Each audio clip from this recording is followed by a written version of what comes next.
दयानिधे अत्र्यादिसप्तऋषयः समुपास्य सन्ध्याम् आकाशसिन्धुकमलानि मनोहराणि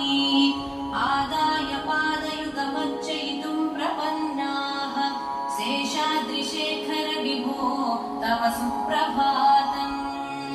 पञ्चाननाब्ज भव षण्मुखवासवाद्याः त्रैविक्रमादिचरितं विबुधास्तु प्रतितीव्रनादम् शेषाद्रिशेखर विभो तव सुप्रभातम् श्रीमन्नभीष्टवरदाखिललोकबन्धो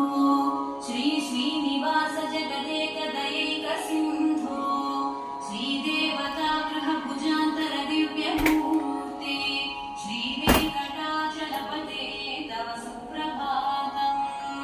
श्रीमन्नभीष्टवरदाखिललोकबन्धो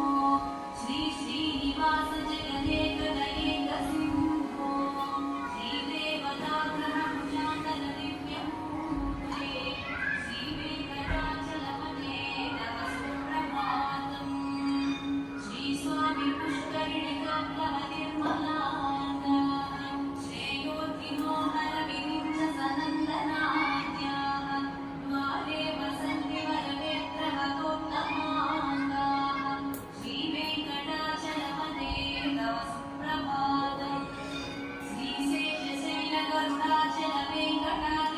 श्रीशेषशैलगरुडाचलवेङ्कटाद्रिनारायणाद्रिवृषभ वेङ्कटाचलपते तव सुप्रभातम्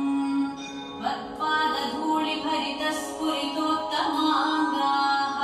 स्वर्गापवर्गनिरपेक्षनिजान्तरङ्गाः कल्पागमाकलनयाकुलतां लभन्ते श्रीवेङ्कटाचलपते तव सुप्रभातम् त्वद्गोपुराग्रशिखराणि निरीक्षमाणाः स्वर्गापवर्गपदवीं परमां श्रयन्तः नपोधन रामचन्द्र शेषांश राम यदुनन्दन कल्किरूप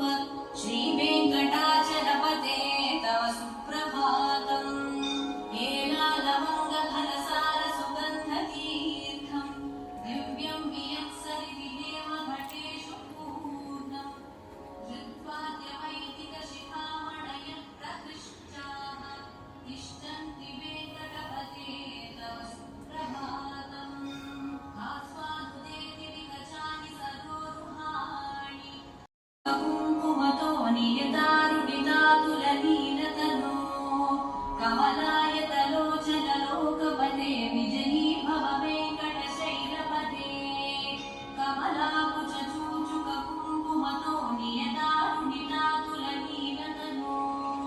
कमलायतलोचनलोकपते विजयी भव वेङ्कटशैलपते सचतुर्मुख षण्मुख पञ्चमुख प्रमुखाखिल दैवतमौलिमणे शरणागतवच्च सुगाय ममोघशरम्